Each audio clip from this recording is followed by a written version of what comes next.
अच्छा, इसके बारे में कुछ बताइएगा हमारे व्यूवर्स को। ये जो भी हमारे यहाँ गद्दी बैठते हैं उनको ये अमामा बांधना पड़ता है। प्लीज देखिएगा पीछे का कितना खूबसूरत नज़ारा है माशाल्लाह। यहाँ पर एक नदी बहती है और ईंटें इस चीज़ की निशानदेही दे रही हैं कि शायद तकरीबन ये 200, 300 या 400 साल के करीब ये मज़ार अक़दस रहा होगा। अस्सलाम वालेकुम गाइस, कैसे हैं आप लोग? उम्मीद करता हूँ आप लोग खैर वाक़ियत से होंगे।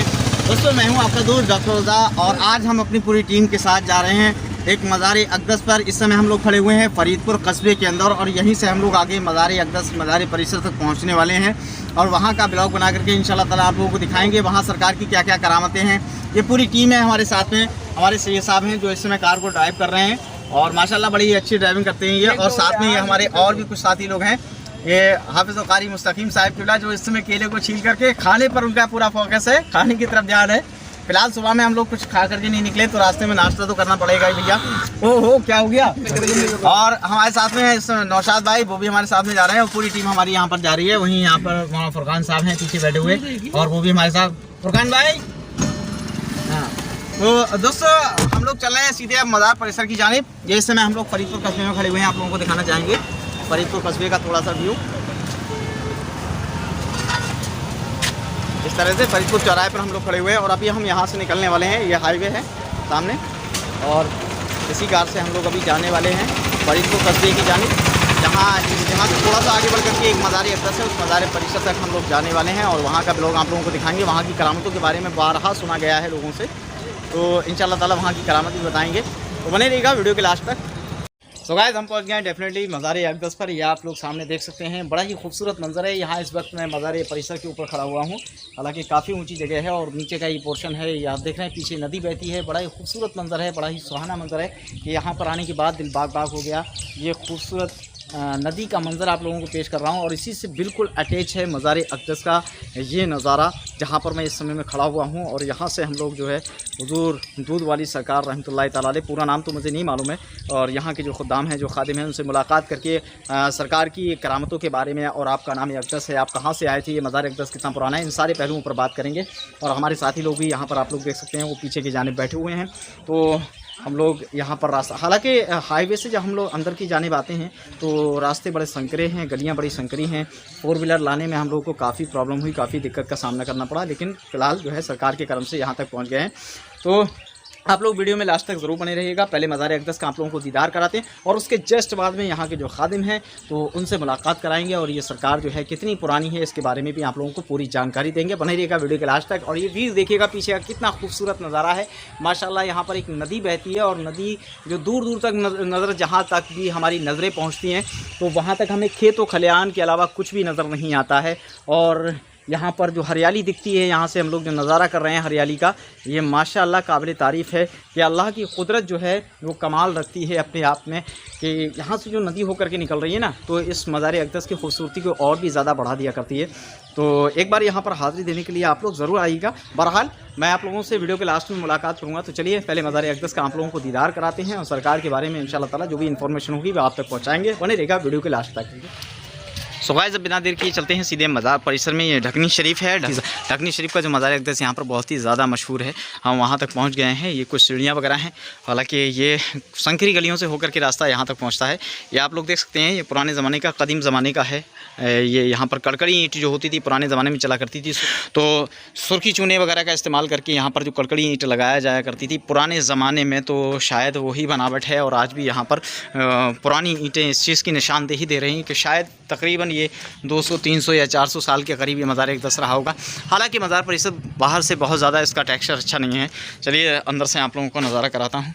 कुछ सीढ़ियाँ और चढ़ते हैं हम लोग लगभग ज़मीन से, यानी कि जो ज़मीन है यहाँ की, जो गाँव की ज़मीन है उस ज़मीन से लगभग 1.5 मंजिल की ऊँचाई पर ये मज़ार अक़दस है, मज़ार परिसर है। तो अब सीधे मज़ार अक़दस का रुख करते हैं।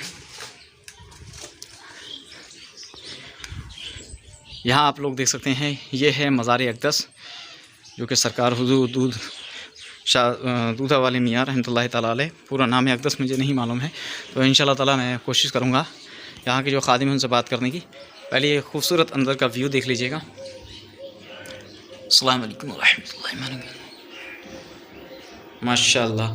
असल जो मज़ार अक़दस है वो ये है सरकार का, जो कि अंदर की जानिब है। और बाहर की साइड में 2 मज़ार और हैं। वल्लाह आलम वो किसके हैं उसके बारे में मुझे जानकारी नहीं है। बहरहाल जो यहाँ पर ढकनी शरीफ में जो मेन सरकार हैं वो यही हैं और इनका मज़ार अक़दस काफ़ी पुराना, काफ़ी क़दीम मज़ार अक़दस बताया जा रहा है। अंदर से गुंबद का नज़ारा भी आप लोग कीजिएगा। हालांकि बहुत बड़ा कोई गुंबद नहीं है, बस पुराने ज़माने का ही शायद ये बना हुआ है। और तभी से जो कैप वाली जो छतें हुआ करती थी ना, तो वो कैप वाली डॉट वाली छतें ही यहाँ पर ऊपर गुंबद पे बनी हुई है और उसी के ज़रिए यहाँ पर गुंबद बनाया गया है। तो चलिए मैं आप लोगों को थोड़ा सा बाहर का भी नज़ारा कराता हूँ मज़ार परिसर। हालांकि स्पेस काफ़ी बड़ा है, जगह काफ़ी बड़ी है। ये 2 मज़ार और हैं, एक छोटी क़ब्र है और एक बड़ी है। वल्लाह आलम किसके हैं इसके बारे में कोई जानकारी नहीं। तो कहा यह जाता है कि सरकार की बहुत सारी करामतों के ज़रूर हुए हैं, जिनमें एक मशहूर ज़माना ये है कि जिन लोगों के यहाँ पर गांव में, ग्रामीण क्षेत्र के अंदर आसपास के गांव हैं या यहाँ के गांव हैं या कहीं के भी हों, तो उनकी भैंसें वगैरह अगर दूध नहीं दिया करती हैं तो सरकार की बारगाह में यहाँ से कुछ धूनी वगैरह लेकर के जाते हैं और भैंसों को खिलाते हैं। फिर उसके बाद में भैंस दूध देना शुरू कर देती है। अल्हम्दुलिल्लाह जो भैंसें दूध कम दिया करती हैं या बिल्कुल नहीं दिया करती, इनके दूध वगैरह सूख जाते हैं, तो उसमें सरकार की धुनी लगाते हैं या खिलाते हैं, इसके बारे में तो मुझे मालूम नहीं है। बहरहाल कहा यही जाता है कि सरकार की बारगाह से फैज़याब होकर के वो भैंसें जो हैं वो दूध देना शुरू कर दिया करती हैं। तो कुछ इस तरह का नज़ारा है। और जो मैंने शुरू में आप लोगों को दिखाया था कि मज़ार परिसर के पास में से ही एक नदी होकर के निकलती है, काफ़ी बड़ी नदी है, ये आप लोग देख रहे हैं। दूर दूर तक जहाँ इस जानिब अगर हम लोग देखते हैं तो जहाँ जहाँ तक हमारी नज़रें जाती हैं वहाँ तक सिवाय जंगलों के कुछ भी नज़र नहीं आता है। बहरहाल सुबह के 9 बजे हैं, चिलकती हुई धूप में, और ये नदी का खूबसूरत नज़ारा आप लोग देख सकते हैं।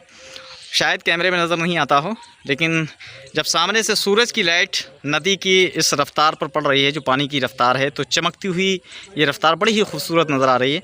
तो यहाँ पर जब कभी भी यहाँ पाएंगे, फ़िलहाल अभी यहाँ पर पानी जो है चल रहा है और बताया जाता है कि बारिश के दिनों में यहाँ पर काफ़ी हद तक पानी आ जाता है, यहाँ मज़ार परिसर तक आ जाता है। और ये काफ़ी ऊंचाई पर मज़ार अक़दस है। मैं इस समय जहाँ खड़ा हुआ हूँ दौला वो यहाँ से 2 मंजिल की ऊंचाई है, जो आप नीचे नदी देख रहे हैं इसकी, और इसी के जस्ट बराबर में ये मज़ार परिसर है। ये सरकार ढकनी शरीफ में सिर्फ एक ही बड़ी खानका है, इसके अलावा और कोई खानका नहीं है। तो जो भी बसें वगैरह आती हैं वो ज़्यादातर यहीं पर आया करती हैं।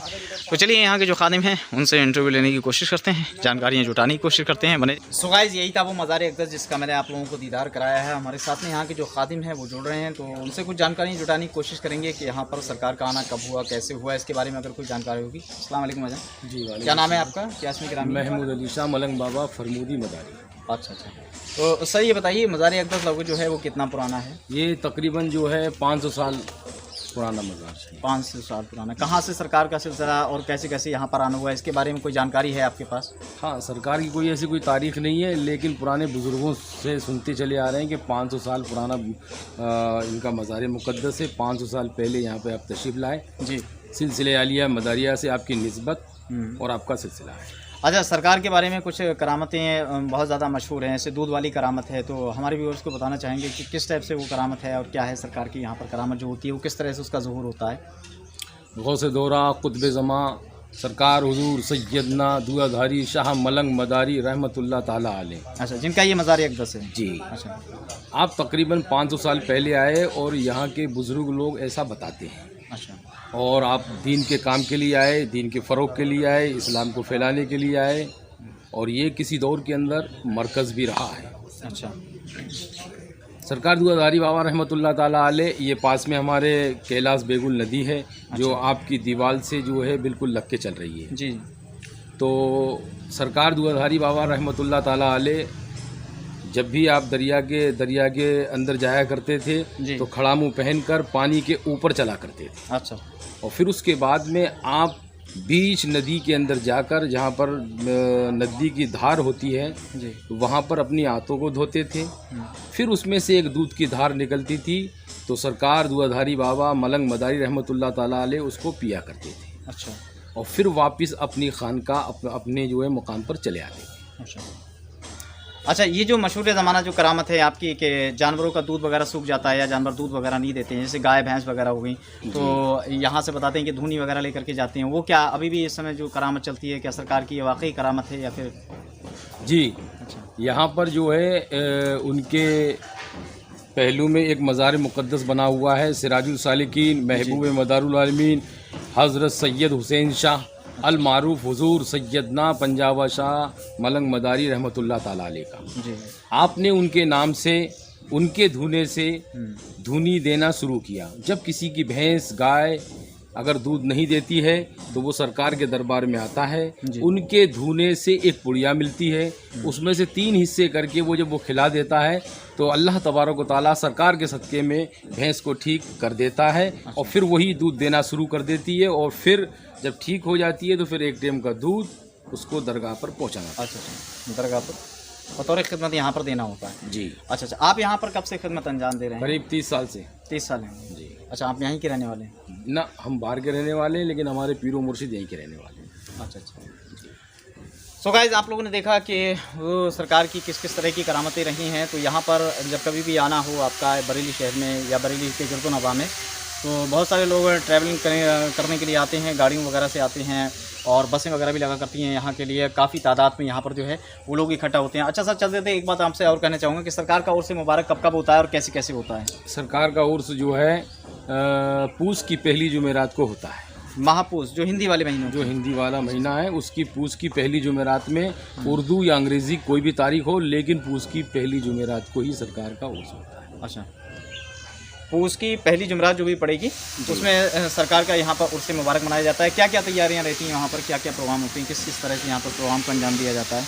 देखिए, यहाँ पे जो है सुबह जो है कुरान खानी, फिर गुस्ल, संदल शरीफ, इतर पोशी, चादर पोशी, फिर उसके बाद लंगर हुसैनी यहाँ से तकसीम किया जाता है लगातार 3 दिन तक। फिर शाम को जो है महफिल समा होती है। अच्छा, फिर कुल शरीफ की महफिल सजाई जाती है जिसमें सलातो सलाम और हुजूर अलैहिस्सलाम की बारगाह में खिराज अकीदत पेश किया जाता है और सरकार की शान बयान की जाती है। अच्छा, माशाल्लाह, आपसे मिलकर बड़ी खुशी हुई। और चलते चलते मैं आपसे कहना चाहूँगा कि जो आप अमामा शरीफ जो है इसके बारे में कुछ बताइएगा हमारे व्यूवर्स को। ये जो भी हमारे यहाँ गद्दी बैठते हैं उनको ये अमामा बांधना पड़ता है। ये अमामा बांधना पड़ता है? जी, ये ऊपर से बुजुर्गों से ही चला आ रहा है। अच्छा, इस अमामी केवल अमामा होता है? मैंने सुना है कि बाल होते हैं बड़ी कसीर तादाद में, लंबे तवील बाल हुआ करते हैं, तो क्या वो हकीकत है और इसका क्या है मामला? बात ये है कि हमारे सरों पे जो है बाल होते हैं जी, और ये एक तवील अरसे से चले आ रहे हैं जी।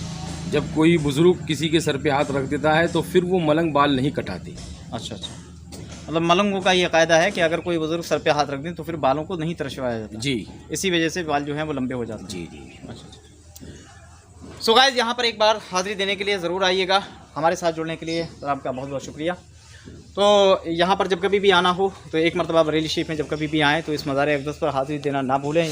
तो गाइस, चलते चलते वीडियो में अब लास्ट में यहाँ तक पहुँचने का रास्ता क्या होगा उसके बारे में बात कर लेते हैं। हम यहाँ पर जो पहुँचे हैं, आप लोग देख रहे हैं कितनी संकरी गलियाँ हैं। ये पीछे मेरे आप लोग रास्ता देख सकते हैं, ये काफ़ी पतली गलियाँ हैं, काफ़ी संकरी गलियाँ हैं और यहाँ से कार को ड्राइव करना बड़ा ही मुश्किल होता है।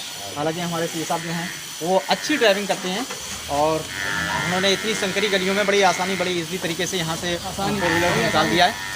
तो गाइस, हम लोग बरेली शरीफ सैटेलाइट से जब हम पहुँचेंगे, सैटेलाइट से जब हम फरीदपुर की जानिब रुख करेंगे, यानी कि लखनऊ हाईवे जो है उसकी जानिब हम रुख करेंगे, तो वहाँ से लगभग 20 से 25 किलोमीटर दूर एक कस्बा पड़ता है जिसको कस्बा फरीदपुर कहा जाता है। और कस्बा फरीदपुर से हम जो है बाएं हाथ पर टर्न लेकर के एक ढकनी शरीफ के लिए एक रास्ता खड़ा है, उसी रास्ते पर आकर के इस मज़ार अक़दस तक, इस मज़ार परिसर तक हम लोग पहुँच सकते हैं।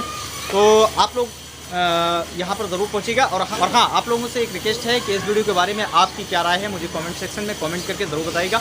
हर इंसान का, हर शख्स का मैं जो है कमेंट पढ़ा। सो गाइस, इसी तरह की वीडियो पाने के लिए हमारे चैनल के साथ जुड़े रहिएगा, बने रहिएगा। अगर आप लोग हमारे चैनल पर नए हैं तो मेहरबानी करके चैनल को सब्सक्राइब करें, बेल आइकन को प्रेस करें ताकि आने वाली हर वीडियो की नोटिफिकेशन आप तक पहुँचती रहे, आप तक मिलती रहे। इंशाअल्लाह ताला फिर किसी नेक्स्ट वीडियो में होती है मुलाकात, मिलता हूँ आपसे, करता हूँ मुलाकात। तब तक के लिए अपने भाई डॉक्टर रज़ा को दुआ में याद रखिएगा। अल्लाह हाफिज़।